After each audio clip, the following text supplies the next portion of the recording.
breathe on his own during the day, but not when he goes to sleep.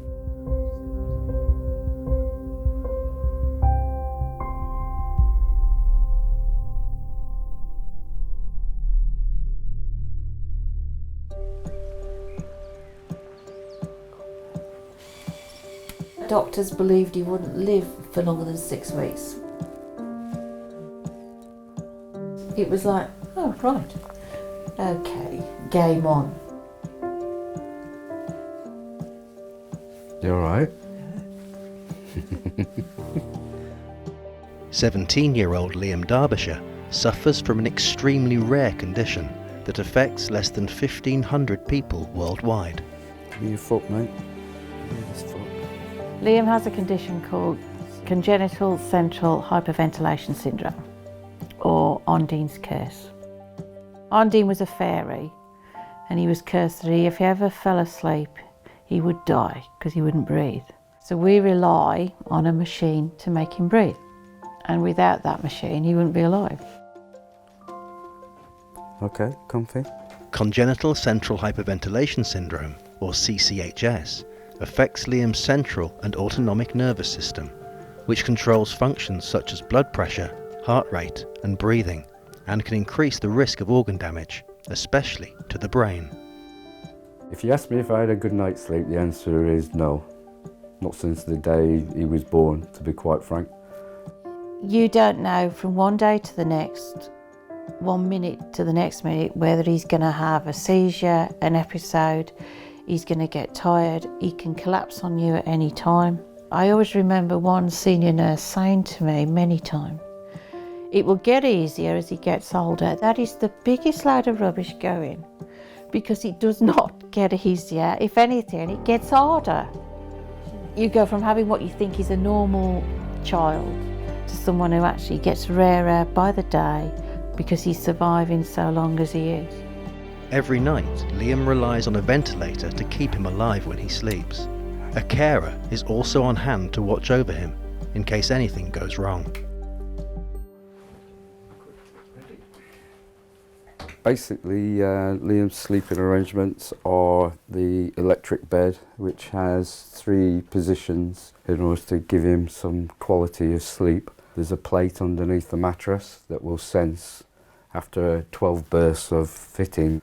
The idea is that this ventilator supplies positive pressure so that his lungs are forced to exhale. If ever anybody has sort of had the night dream where you're falling off a cliff, that's your body telling you your phrenic nerve is alarming and it makes you take a deep breath. So equating to that, that's his condition. He has that all the time. It's also his room, so you've got his PlayStation, his sat TV, then obviously Liam's big forte is his Lego, which is all around the room. We are hoping to put a Hobbit trap up in the lot for me. It's currently not known how Liam's condition will affect his learning abilities long term. His mental state is unknown, to be perfectly frank. We don't know which is the spectrum, so where it starts and where it finishes. He can build these incredible Lego models, and there's thousands and thousands of parts, and yet he can put that all together. I do them all my own. I just get to do the wire, okay, I get to art. He'll check the Lego websites to see if there's any new ones out, and you know full well what's coming on either his birthday or Christmas list. Which is your favourite one, Liam? All of them, all of them, to be fair.